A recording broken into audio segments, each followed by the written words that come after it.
An officer is dispatched to a Walgreens for a suspected shoplifting incident that should have ended with a routine citation or arrest. Instead, the situation escalates without warning. The suspect flees, resists, and turns violent during the struggle, biting the officer before disappearing into a nearby tree line. What begins as petty theft rapidly transforms into a high-risk pursuit, a medical emergency, and a case with serious felony consequences.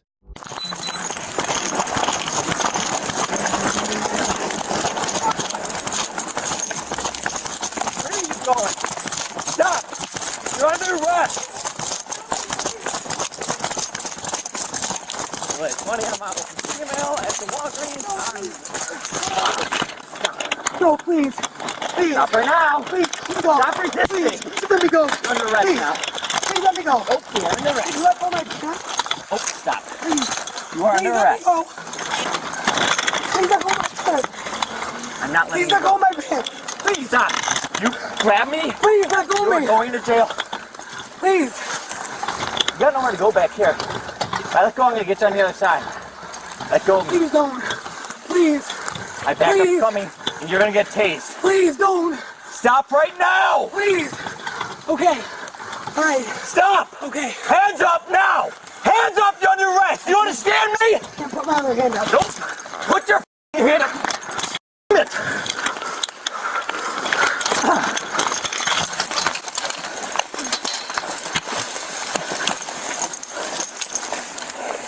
20 Walgreens.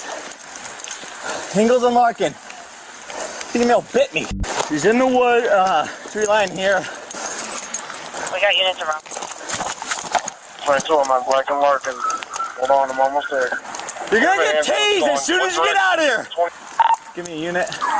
Yeah, she's in there somewhere. Female white wearing a white hoodie. Female white, blonde hair, white hoodie. Ma'am, you are surrounded. You are under arrest. Come out with your hands up. Oh, no. The canine is coming. You're going to get bit. You better sound off right now. Get your hands up. Come on out. I hear you. Hands up. You lost. You just made matters worse for yourself. Come on out. She's definitely in it. She didn't jump out. She wouldn't be able to jump out that fast. 1602. That's where she jumped over right there to your left. And she dunked down over here. Can we get a unit to the north side of the building? She dropped her purse. Probably has the merchandise in it, maybe an ID. You are under arrest. Come out with your hands up before you make it worse for yourself. 21 got bit, right? I got bit. You got bit? Yeah. Okay. You just take your coat off in here just to make sure.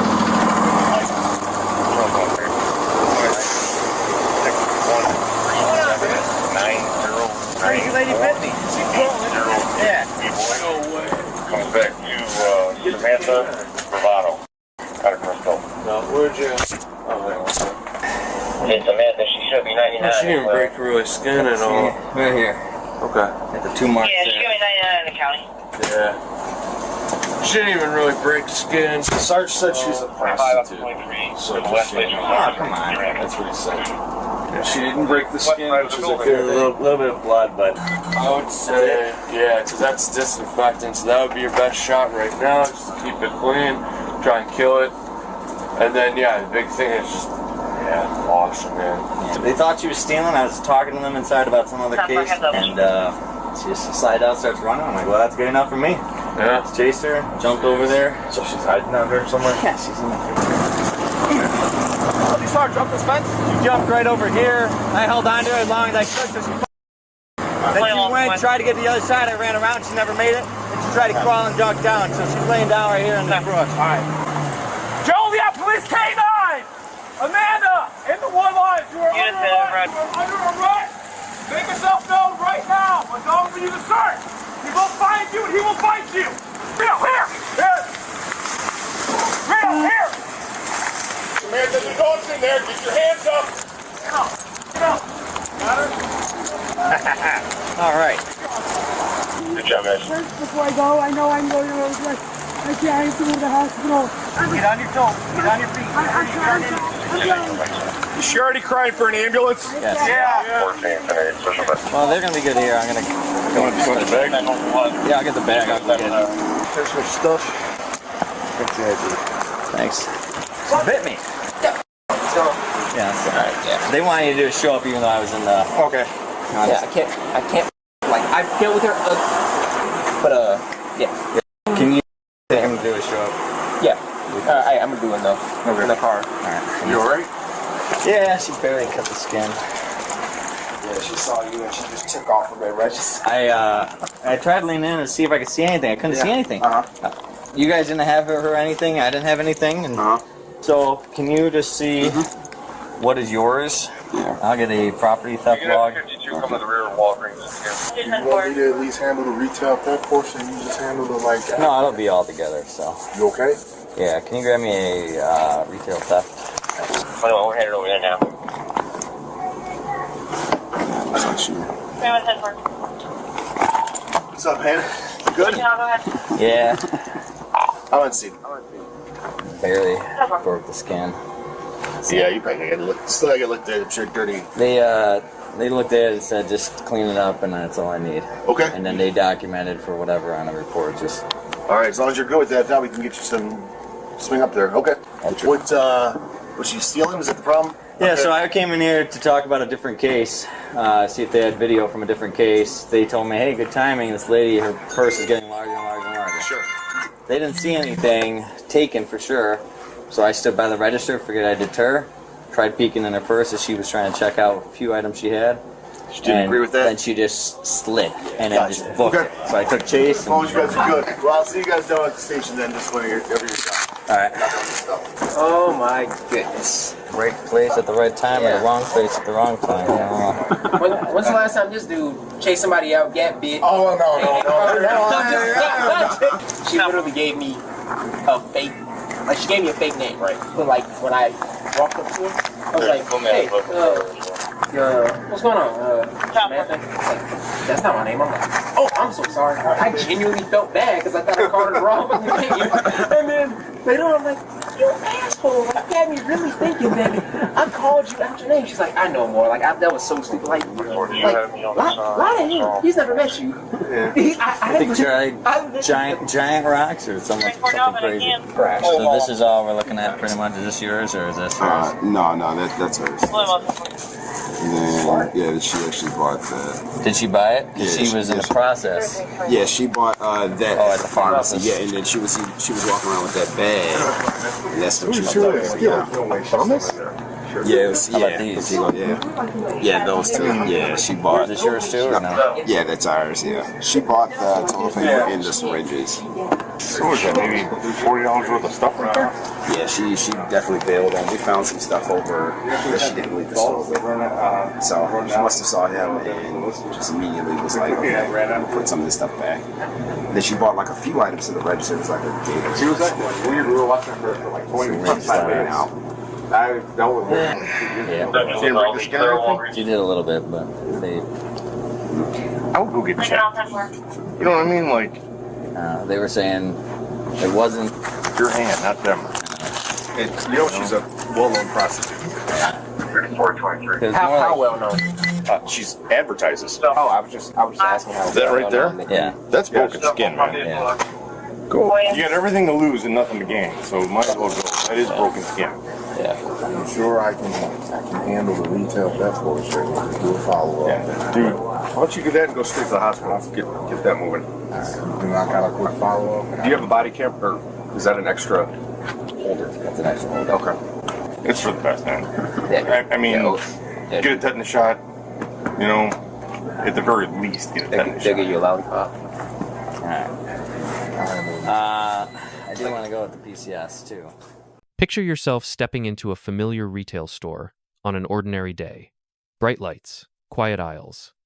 A place designed for convenience, not danger.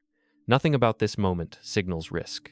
Nothing suggests custody, charges, or jail exposure are minutes away. This is where most people believe the rules are simple. A small mistake stays small. A minor incident ends with a warning, maybe embarrassment, then everyone goes home. That belief feels safe. It feels logical. And it is exactly why what happens next catches so many people completely unprepared. Because in environments like this, outcomes are not decided by how ordinary the setting looks. They are decided by what happens when control is challenged. What begins as something that appears trivial does not stay that way. Within moments, the the situation crosses an invisible line, one most people never realize exists until it is already behind them. Handcuffs are no longer theoretical. Custody is no longer optional. Jail exposure is no longer exaggerated rhetoric. It becomes immediate, unavoidable, and irreversible. This is not a story about chaos. It is about predictability, about how the system responds when a routine moment turns into resistance, and about how quickly legal gravity asserts itself once certain actions occur. The most dangerous assumption is not that nothing will happen. It is believing you still have time after the point where the decision has already been made. The central legal question in this case is deceptively simple. When does a minor encounter lose its legal ceiling and become something far more serious without any warning from the system itself? Most people believe there is a buffer, a space where cooperation can be renegotiated, a moment where intentions still matter. That belief is the legal myth at the center of this incident. It assumes the law evaluates situations gradually, weighing context and second chances in real time. But the law does not operate on feelings or perceived fairness. It operates on thresholds. By the end of this video, you will understand why the thing she believed would protect her is exactly what made arrest inevitable. Because once a specific legal boundary is crossed, discretion collapses. The outcome stops being negotiable, and what felt like a minor situation instantly recalibrates into a charge-driven process with consequences that cannot be undone. The encounter begins inside a retail store, an environment governed by private property rules, surveillance, and routine loss prevention practices. Nothing about the setting suggests a criminal escalation. There is no public disturbance, no immediate threat, just a quiet space where authority exists, but remains largely invisible. What changes the trajectory is not suspicion alone, but movement. The moment an individual attempts to leave while under scrutiny, the situation shifts from observation to enforcement. Authority enters, not to punish, but to control uncertainty. At that point, the issue is no longer merchandise, it is compliance. From there, the timeline compresses rapidly. A brief interaction turns into pursuit. Distance replaces dialogue. Each step away removes options instead of creating them. What could have remained a contained encounter becomes mobile, unpredictable, and increasingly difficult to resolve peacefully. The critical detail is not speed or location. It is the narrowing of lawful alternatives. As physical distance increases, verbal control loses effectiveness. As resistance appears, authority becomes procedural rather than discretionary. By the time the situation leaves the store's boundaries, the original reason for attention no longer matters. The legal system is now responding to behavior in motion, not intent at rest, and the conditions for escalation are already in place. Everything changes here. Up to this point, the situation still exists within a reversible space. Movement can stop, compliance can resume, the legal outcome remains flexible. But that window closes the moment physical resistance enters the encounter. The instant bodily force is used to prevent control. The legal dynamic shifts. This is no longer about suspicion, investigation, or even flight. It becomes a question of whether authority can lawfully perform its function without interference. At that moment, intent becomes secondary. Impact becomes decisive. The law does not measure resistance by how long it lasts, or how successful it is. It measures whether physical action is used to obstruct a lawful duty. Once contact occurs, the state is no longer persuading, it is responding. This is where many people misunderstand the boundary. They believe resistance is only defined by weapons or injury. In reality, resistance is defined by opposition. Physical struggle alone is enough to elevate the encounter into a different legal category. The moment physical contact occurs, the legal system stops asking why and starts documenting what. Probable cause solidifies, discretion narrows. Charges begin to stack, not because the situation escalated emotionally, but because the law requires a different response once that line is crossed. From here forward, the outcome is driven by procedure, not negotiation. The legal core of this case turns on a single axis, when resistance becomes a felony, regardless of how minor the original situation appeared. The governing myth is simple: if no weapon is used and no serious injury occurs, the charge remains low level. That belief is incorrect. Under criminal law, resistance is not evaluated by outcome. It is evaluated by conduct. Specifically, whether physical force is used to obstruct an officer who is lawfully performing a duty. This is where the statute draws a hard line. Here is the threshold that matters. Physical opposition, not aggression, not intent to harm, not success. The moment a person uses their body to prevent lawful control, the encounter exits the realm of passive noncompliance and enters resisting with violence. This is where a misdemeanor framework collapses into felony exposure. This is where speech becomes conduct. Words, protests, pleas, or objections, even loud or hostile ones, remain protected expression. But once physical action replaces verbal objection, the analysis changes. The law no longer weighs explanation. It measures interference. This is where annoyance becomes obstruction. This is where X becomes Y. The statute does not require prolonged struggle. It does not require visible injury. It does not require a weapon. A brief physical act that impedes control is sufficient. Once that threshold is crossed, probable cause attaches automatically. From that point forward, officers are not deciding whether to escalate. The law has already escalated for them. This is where intent stops mattering. Many people assume that explaining their behavior afterward restores discretion. It does not. Explanation is not justification. Once the elements are met, lawful duty, physical opposition, interference, the charge stands independently of motive. This is where a second elevation occurs. When physical contact results in bodily harm, even minimal, the analysis shifts again. Battery on a law enforcement officer is not evaluated by severity, but by status and contact. The protected role of the officer elevates the charge. What would otherwise be a low-level offense becomes a high-exposure felony because of who was harmed, not how badly. This is where the system stops negotiating and starts documenting. And once documentation begins, outcomes follow structure, not sympathy.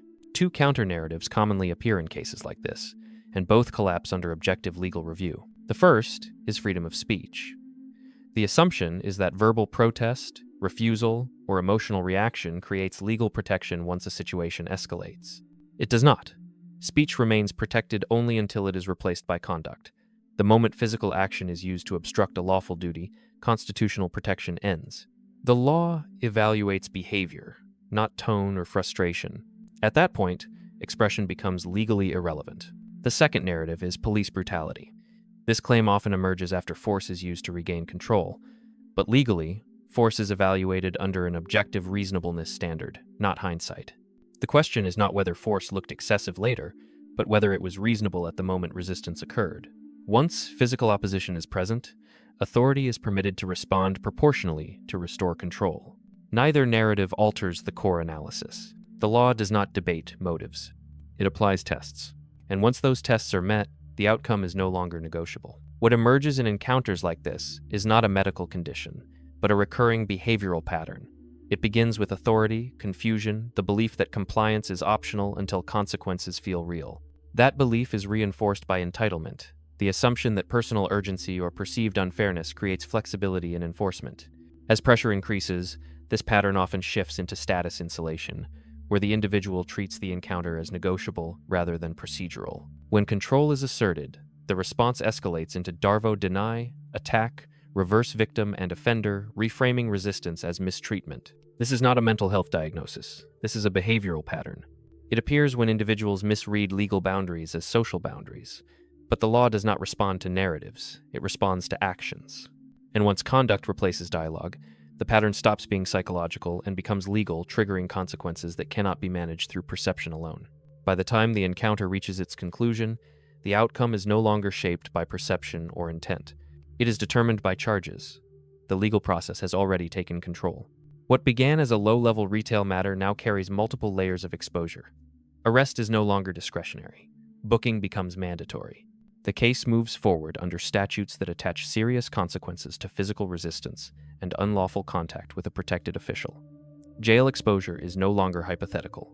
Fines, probation, and long-term criminal records enter the equation not as punishment, but as prescribed outcomes under the law. This is how order is restored not through emotion, but through structure. The system does not escalate to teach a lesson. It escalates to reassert boundaries once they have been crossed. When lawful authority is physically obstructed, the response is not optional. It is procedural. Once bodily harm occurs, even minimally, the law responds based on role and status, not sympathy or explanation. At this stage, the narrative is finished. What remains is process. Court dates replace conversations, statutes replace assumptions, consequences replace negotiation. This is the part most people misunderstand. Order is not the absence of freedom. Order is what allows freedom to exist without collapsing into unpredictability. The law does not apply selectively, and it does not pause for reconsideration once its thresholds are met. Here, the outcome is no longer reversible. The system has spoken, and legal order is restored.